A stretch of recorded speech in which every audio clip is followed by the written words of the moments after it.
Okay, so here we are. It's the day before the iPad launch, and my antidote to that iPad launch is a new laptop just arrived in the FedEx van, which is great.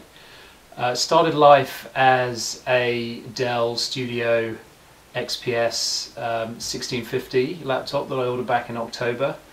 That one didn't last very long. Unfortunately, the build quality was not so good. It had some problems with things not working, so I had to go back. Then the next step was I had to play with a Alienware M11x and had that one for, I don't know, about 6 weeks or so on loan, and it was pretty awesome, but ultimately didn't quite meet my needs. And then just as I thought I was deciding what to get, the new Sony Z series was announced. So guess what we have to unbox here? So here we are. The Sony Z series. So this one is carbon fibre I went for. There were two choices, carbon fibre and silver. Let's have a look.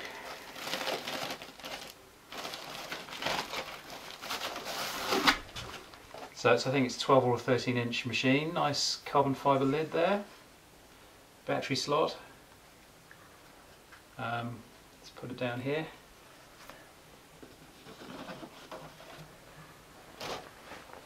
Some headphones and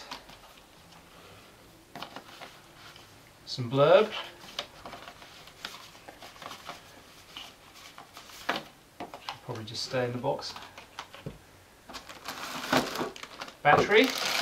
Wow, that's a pretty small battery. And power supply. Pretty dinky power supply there.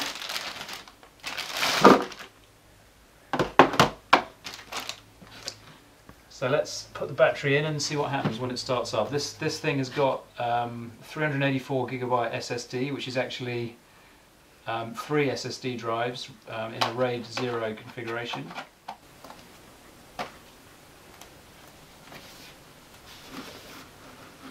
I went for the Core i5 CPU because I wanted to get battery life over and above anything else.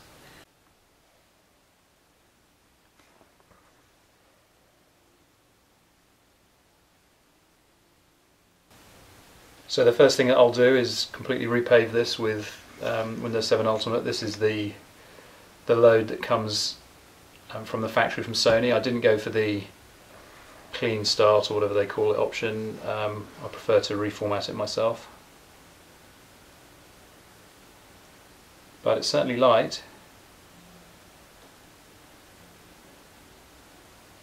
It has an NVIDIA GeForce graphics card which is switchable. It has embedded graphics as well as the NVIDIA, so you can basically switch it between embedded mode or GPU mode. Well, here's a side-by-side comparison of two machines. One is the Alienware M11x that Robert has right now, and the other one is the Sony Z series that we just unboxed. They're quite similar in some ways. The Alienware is primarily optimized as a gaming machine, so it's got the higher end graphics card. The screen's a little bit smaller and the resolution of the screen's a little bit lower, but that's obviously not a bad thing for gaming.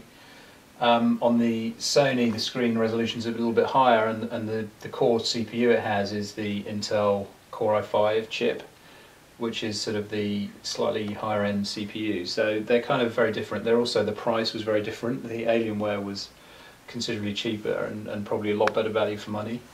Sony was a little bit expensive, I have to admit, but it's pretty much a good spec. My usage of it will be mainly kind of software development work, Visual Studio, Lightroom.